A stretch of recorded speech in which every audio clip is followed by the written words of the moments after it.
Hello and welcome back to Everyday Anarchism. I am your host, Graham Culbertson. This is the second Q&A episode that I am doing.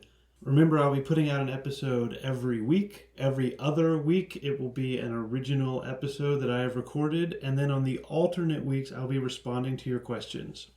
So please send me your questions to everydayanarchismpodcast@gmail.com. I'm especially interested in your questions if you are not from the United States. About 20% of my listeners are not from the US, but so far all the questions have been from the US. So Germany, I'm looking at you. You're number 2 on my list. I would love to hear from you and everyone else all over the world listening. So far I'm getting plenty of questions, but because I don't have a ton of listeners, most people are still finding the show asking questions about the idea of everyday anarchism, which is great. I love talking about it. So I haven't yet gotten in the groove of being able to have 2 episodes in a row about the topic that I spoke about. So this week, the Q&A is mostly not about Tolkien. I only got one question about the Tolkien episode. So please, if you are listening, if you listen to the divorce episode that's coming out next week and you think, I've kind of got some questions, but Graham's got lots of questions and I'm not sure, please just email me. No question is too short or tangential. I would love to feel like this is a back and forth. I speak and then you speak and then I speak and then we can go from there. I will say, I actually got some great Tolkien questions that I'm not using because the guy who sent in the questions is in fact a scholar of Tolkien and of medieval literature who has his own podcast about Tolkien, and so I invited him to come on the show to talk about Tolkien and anarchism. So his name is Sam Brock, and I certainly recommend his podcast, Quenya Questions in Quarantine. It might be Kenya Questions in Quarantine. Tolkien pronunciation is hard. That is a podcast about this brilliant, messy book, The Silmarillion, this history of Middle-earth, especially if you're really interested in Tolkien. If you listen to the final episode of Quenya Questions in Quarantine, that really covers the connections between the Silmarillion and the Lord of the Rings, and also is mostly what Sam and I are going to be talking about. So I'll be recording that episode at around the same time that this episode is released, and I'll have it out as soon as I can. And then the Wednesday after this episode comes out, the divorce episode will be coming out. So lots of stuff from me. I hope you're enjoying it. And I just ask again, email me at everydayanarchismpodcast@gmail.com so I can keep answering your questions.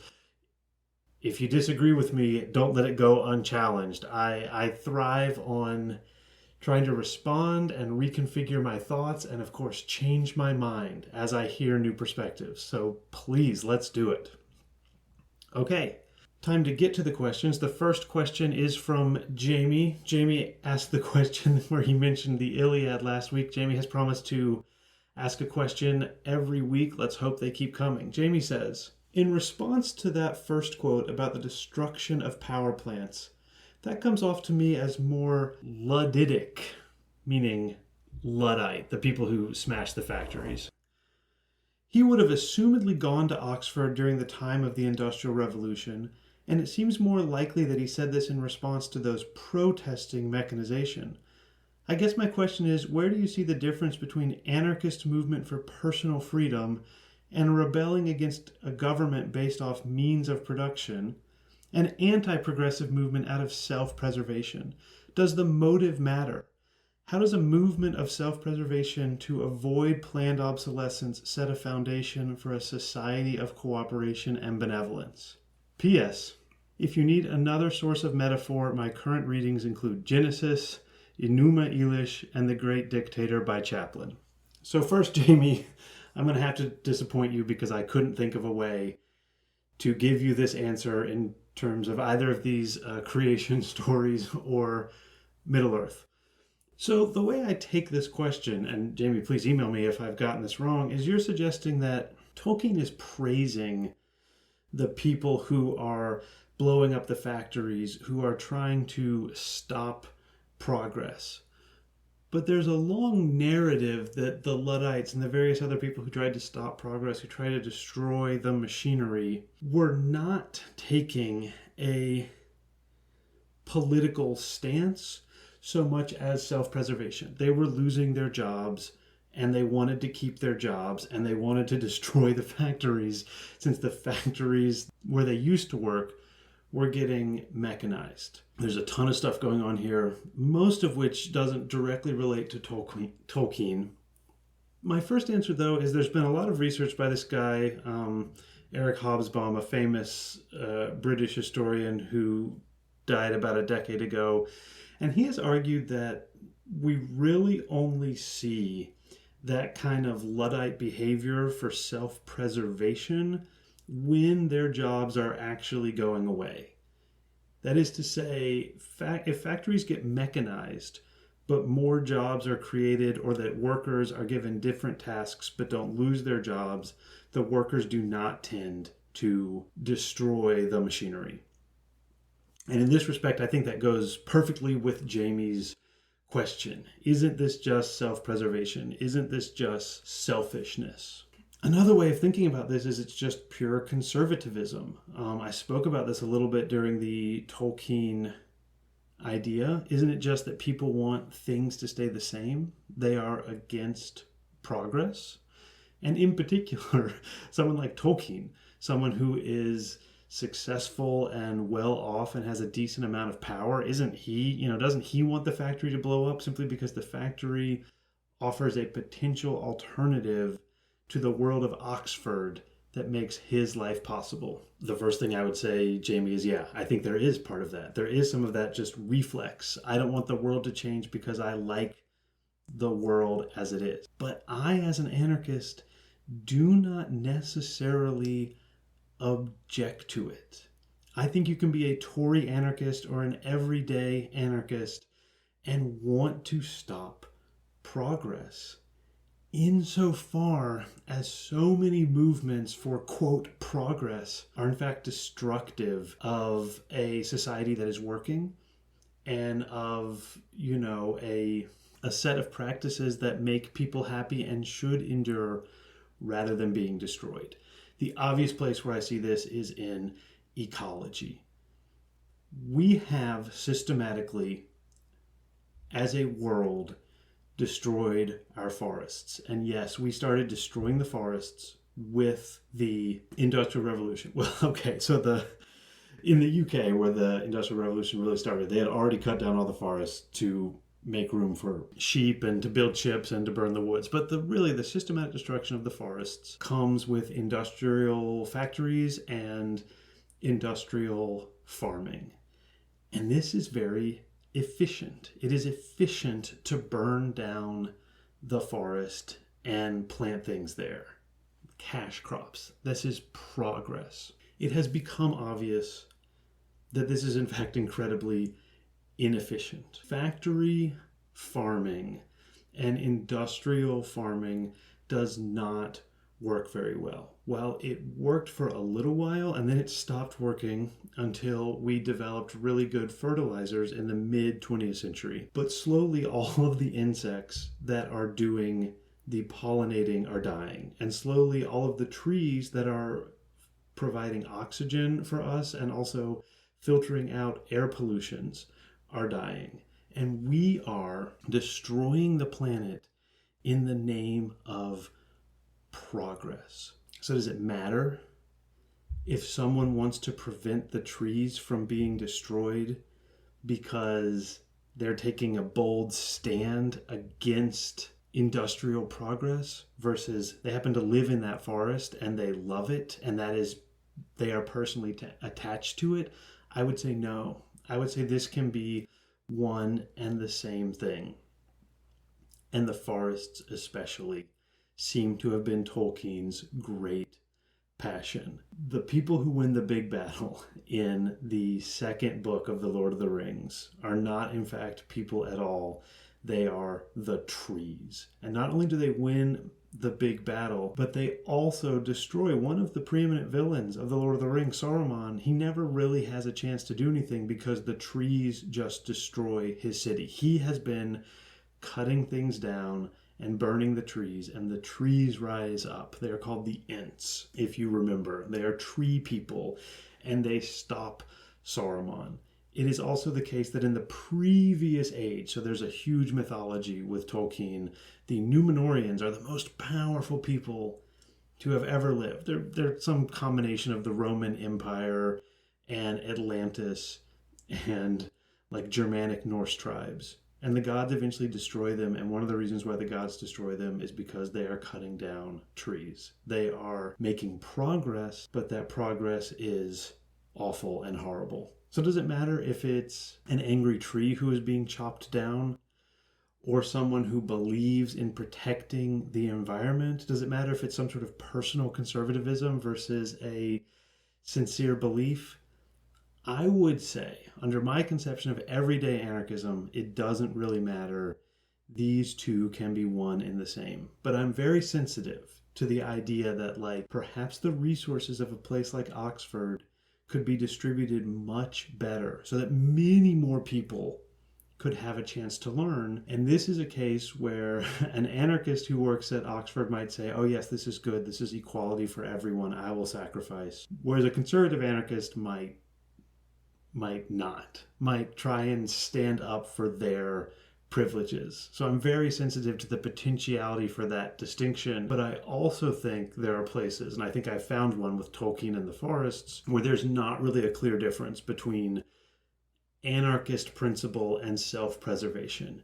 Everyday anarchism should unite self-preservation and anarchist principle. And I think most of the time they do. And it's only in the cases where they do not that we have a problem.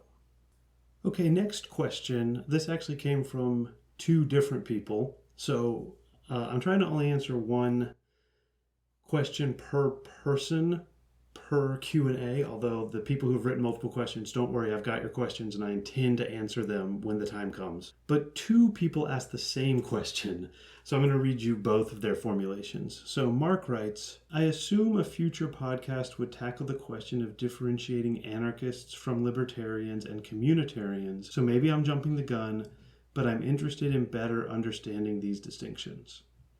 Courtney asks, could you define the isms you mention? I'm truly exposing myself here, but I have very little knowledge about libertarianism in particular. So first of all, after I got several of these, I started a new podcast. It's called 5 Minute Political Glossary, and I'm defining one political term in 5 minutes every week, so you can search for it if you want it. Right now there's only 2 up, and I haven't gotten to libertarianism yet, so I'm going to go ahead and define libertarianism. This is such a complicated question, and I'm actually going to give you 3 separate answers. So, here's the first one. Libertarian in the 19th century is more or less synonymous with anarchism. It is also moderately synonymous with liberal at the beginning. In the early 19th century and late 18th century, anarchism and liberalism and libertarianism are all sort of mixed together, and they start differentiating themselves in the 19th century. But by the late 19th century, liberalism has gone its own way and means something, further to the left than monarchy liberalism is, but to the right of anarchism and libertarianism. But libertarianism is more or less the same thing as anarchism. You couldn't find a clear way to distinguish them. Kropotkin, this hero of David Graeber and the hero of many anarchists, and still the most prominent of all the anarchist writers, uses the words anarchism and libertarian almost interchangeably. And the other place where anarchism and libertarianism are the same is when you're looking at some of the socialists or communists who want to use the power of the state to bring justice. Someone like Kropotkin would oppose that and say, no, we need socialism, but it needs to be libertarian socialism. Socialism that doesn't require a man with a gun and a boss. So that's option 1. Libertarianism is anarchism. It is synonymous with an emphasis on freedom.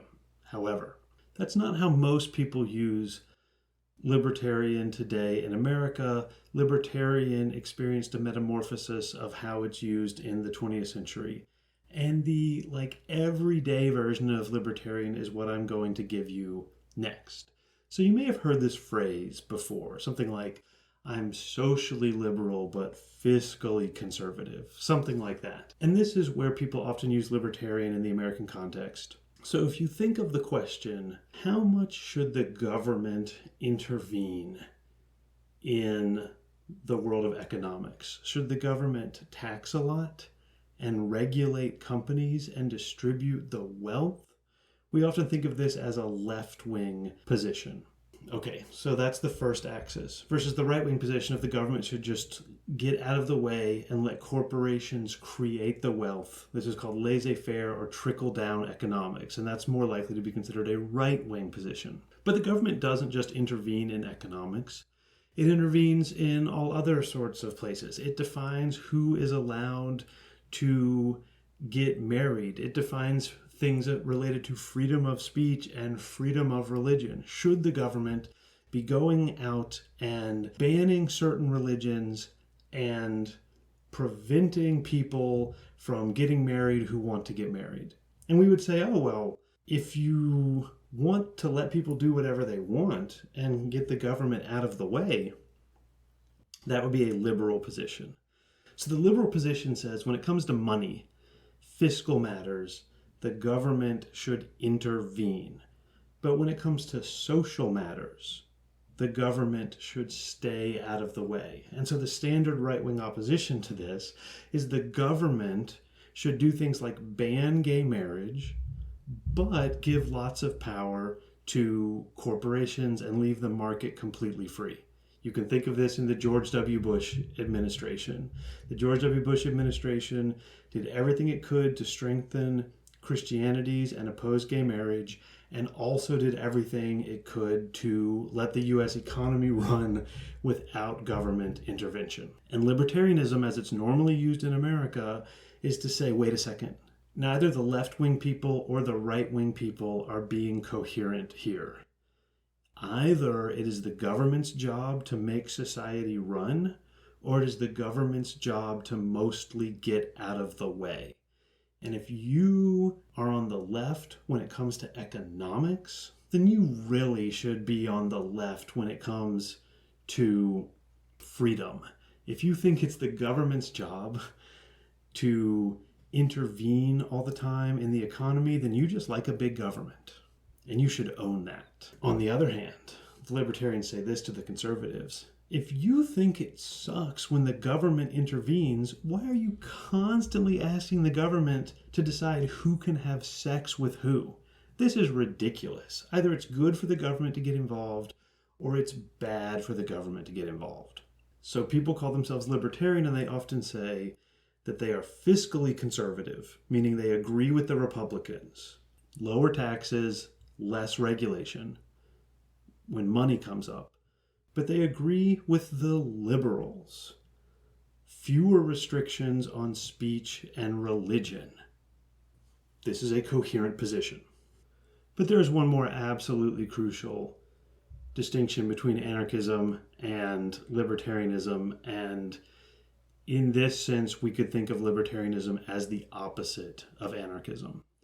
So in the 20th century, a man named Rawls, John Rawls, wrote an incredibly important book that really served as the definition for liberalism as far as political philosophers are concerned. So political philosophers would say that Rawls defined basically the beliefs of the Democratic Party. He is the standard liberal.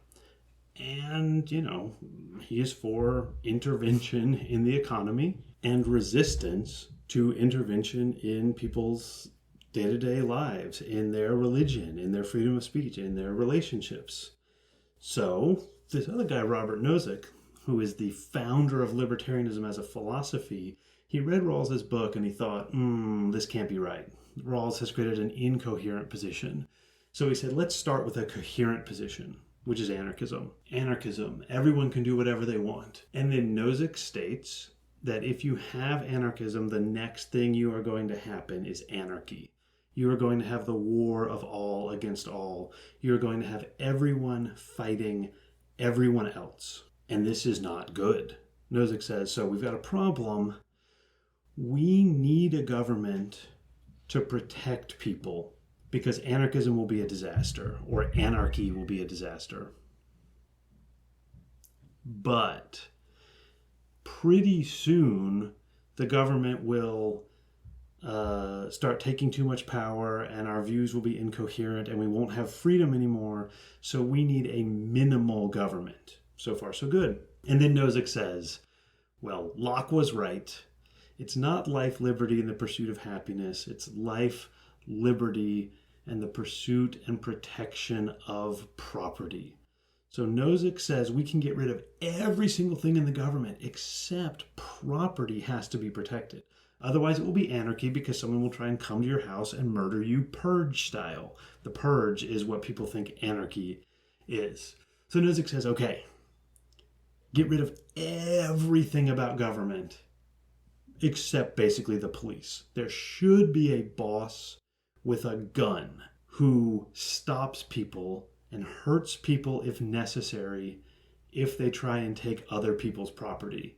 And also the government can fight wars against other countries. But that's it. The government can't do anything else. The only allowable government is the police, essentially. In this conception of libertarianism, I think it is the opposite of anarchism. Anarchism says if you throw away the boss with the gun, everything else will work. Libertarianism says if you keep the boss with the gun, the government doesn't have to do anything else and everything will work. Libertarian and anarchist were synonymous 120 years ago. Now, although they both still believe in freedom and are trying to create an ideologically coherent position, both of them see the standard left-wing and the standard right-wing beliefs in America not being coherent. In some ways, they are the exact opposite. That was a trickier and more complex answer than I meant to give when I started out on this, so just let me know if it makes sense. And libertarians, I would love to hear from you and have a chance to respond to your thoughts about that definition. Okay, 2 more questions. And the next one is really about capital A anarchism. It also comes from Mark, who asked about libertarianism. And Mark writes, it seems difficult, if not impossible, to imagine a largely anarchic society, especially one thriving in an international system of nation states. Could patches of anarchy thrive in an international environment that seems to favor nation states? This is a fantastic question, and I have 2 answers to it. First, yes, and second, no. The first answer is sure.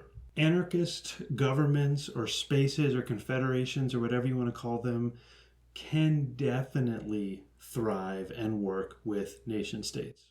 So I think people don't generally know this, but there is an anarchist, whatever you want to call it, territory. It's even hard to find language because you don't want to say anarchist territory or anarchist government or anarchist country because they don't really want any of these things. We hear all the time about Kurdistan, which is this country that doesn't exist. It's a nation, meaning a group of people bound together with a shared culture who don't have a state, meaning a sovereign government over a chunk of property. And the Kurds, just like the Quebecois and the Catalans and the Scots, want their own country. They want a nation that is also a state. But the guy who founded Kurdistan, Abdullah Öcalan, I'm sorry, I'm sure I'm not pronouncing that right, doesn't want Kurdistan to be a state. These days, anarchists have a tendency to give their anarchism a new name to distinguish it from some other version of anarchism that they don't like. So Öcalan doesn't call it anarchism. He calls it democratic confederalism, maybe democratic confederation. But Kurdistan is basically run on anarchist grounds, and it works great. You may have seen the women freedom fighters of Kurdistan who fought ISIS. They are unbelievable, and they exist because of anarchism. So anarchism works, and the United States government allied itself with the Kurds, and it went great up until the time in the past, 18 months, maybe even less than that, that the US government abandoned the Kurds, and life has been a lot harder for the Kurds since then. Anarchism works, and in fact, it has worked multiple times. Most successfully, I would say, during the Spanish Civil War. But there's a problem. Although you can imagine an anarchist territory cohabiting with nation states, as Kurdistan has done, also every single nation state in the area, every single nation state that has its territory threatened by the existence of Kurdistan wants to destroy Kurdistan, which is why Öcalan has the solution. He said, I'm not trying to take your territory. We are not trying to take your territory. Everything's fine. We can all be fine. We can all work together in a confederation democratically. But the nation state, part of the belief of the nation state, is that the nation state has to control its borders. It has to have borders. It has to have rules about who can cross those borders, and it has to use violence against the people who break the rules. There would be no problem with democratic confederations, with anarchism in a world of nation states, except as soon as you make a democratic confederation, the nations set out to destroy you. The Turks are trying to destroy Kurdistan primarily because it is a challenge to the Turkish nation state. The fascists and the Soviet Union teamed up to destroy the anarchist part of Spain during what is called the Spanish Civil War, but which I would prefer to call the Spanish Revolution. Tragically destroyed, not by the fascists, by the Stalinists. Because the USSR believed that we need to have nation states for a while, we can't have anarchism yet, so they attacked the anarchist. Finally, most importantly, every anarchist will tell you the most successful anarchist government was the Paris Commune in 1870. The Paris Commune was formed after the Prussians invaded and captured most of the French army.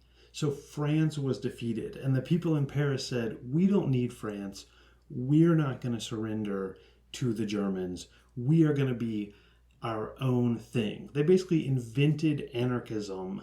It had been an idea, but they invented anarchism as a government. But they didn't get a chance to really see if it would work because they immediately got attacked and destroyed.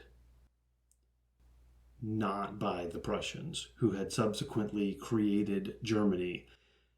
The Paris Commune got destroyed by the French army. Now you may be saying, wait, didn't you just say the French army was captured by the Prussians? Oh, absolutely it was. And the Prussians let the French army go. And they said, actually we're going to leave, and you can go ahead and be France, although you have to give us lots of money. Oh, but one thing, we're actually going to let your army out, but you have to kill the anarchists. There's only one thing the Germans hate more than a powerful France, and it's anarchism. So, could anarchism coexist with nation states? Sure, it could. It would, however, eventually, if it works, dissolve all nation states. And if it doesn't work, no harm, no foul, I would say. But the nation states know that if anarchism is successful, it would dissolve nation states. And every nation state knows this. So whenever an anarchist organization comes into existence, the fascists team up with the communists, or the French government teams up with the German government to destroy it. I would argue, though, that is not anarchism's fault. That is completely based on the fear of the nation-state leaders. Okay, final question. I definitely have spoken for longer than I meant to. I'm still figuring this out. Please email me and tell me if you would like me to answer more questions more quickly. This is my second Q&A podcast and my fourth podcast ever, so bear with me. So Paul writes, so here's my big question for you, and please forgive me if it's a little blunt. I agree that money and rights and nation states are fictions, and I agree that they only have so much power as we allow them in our day-to-day lives. But well, so what? Why does seeing the world through the lens of anarchism even matter? Wow. Okay. To some extent, Paul, this is the heart of my podcast. Why does it matter? This is a great question. I feel like the question I answered for Sarah in the last Q&A was a version of this question, and I still just have not figured out how to articulate it. And I hope you guys keep sending this question in until I figure out how to articulate it. I will try again now. Why does this matter? Money and rights and nation states are fiction, but who cares? Well, I have run into, and I imagine you have run into over and over again, this sense that these things like the nation state are sacrosanct, or money is sacrosanct. Okay, so first, Paul agrees with me. This stuff is all made up. Money is all made up. Why does this matter? Well, guess who has the money? A relatively few people have the money. And what happens if you suggest taxing them? People say, oh, you can't do that.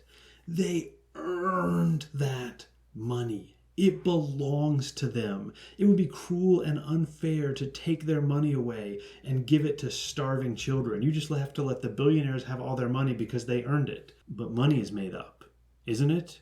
So how could someone have earned money if money is made up? We made a bunch of decisions. Our collective belief created billionaires. And now we don't know what to do. We have all these billionaires and it's ruining our economy. It's destroying our world. It's preventing our political system from working. Well, you know what you could do? You could believe that money is made up. And if money is made up, we have no reason not to just take as much money from the billionaires if we want to. And if they say it's not fair, you can just say, yeah, I mean, fair is just a human concept.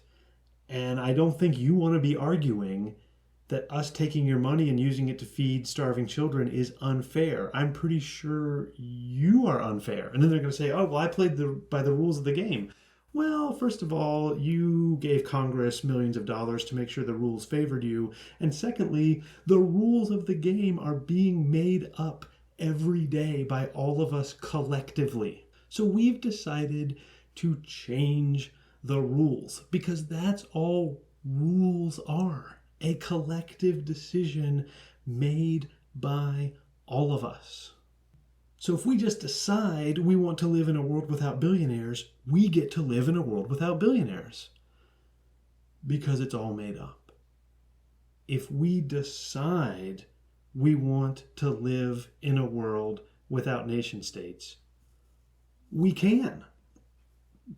The nation state system, going back to Mark's question, it has a lot of flaws and problems. I talked about this when I talked about rights and Hannah Arendt. And yet it endures. Why does it endure? Because we allow it to endure. Finally, and most importantly, right now, jobs are made up. People starve and die in America, a country with the resources to feed everyone, because they don't have jobs. But jobs are made up. Bosses almost always have the power to hire and fire whoever they want, but that is made up also. There's no reason, once you realize that your cooperation is the only thing that keeps a company going, well, withdraw that cooperation. This is called a strike, but strikes are scary and weird and left-wing and dangerous. It shouldn't be that way. What's weird and scary and dangerous is the fact that millions of people work for Amazon, but Jeff Bezos gets to keep almost all of the money. So Amazon only exists because people collaborate, and yet we have this belief that for some reason the CEO should get most of the money. This is just a made-up belief. The belief that all the workers should get the money, I wouldn't argue that's truer in any sort of objective sense than the belief that Jeff Bezos should get all the money. But it seems better, doesn't it? So just believe that one. And I think the thing that is preventing people from believing this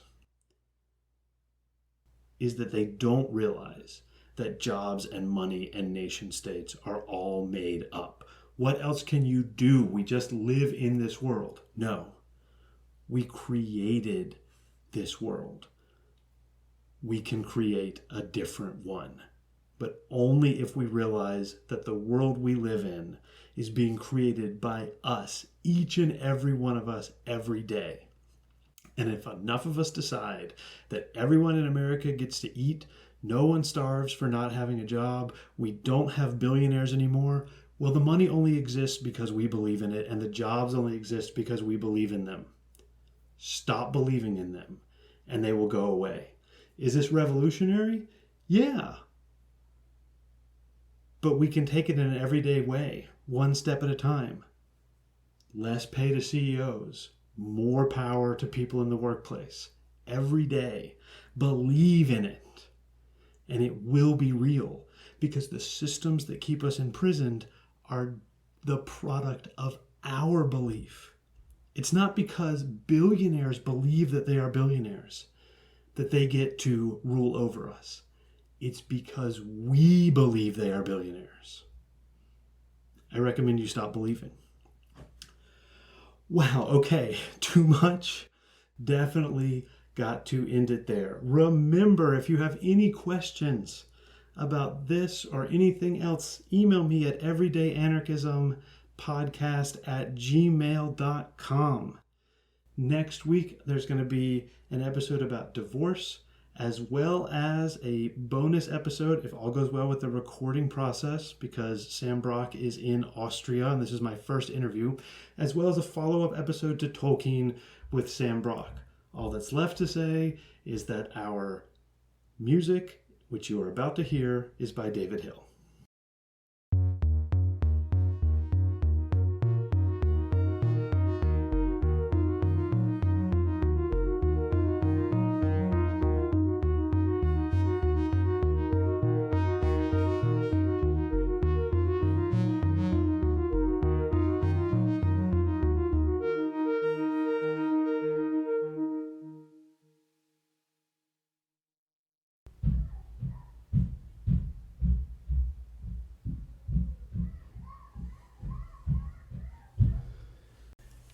If you made it all the way through my first episode, you know that my 2-year-old showed up at the end. People asked that he be in future episodes, and he was in this one. That was him jumping up and down directly above the room where I was recording when his grandmother arrived. And yes, that is also him doing that during some of the sequences when I am talking. So you asked for the 2-year-old to be back on the show. He's back.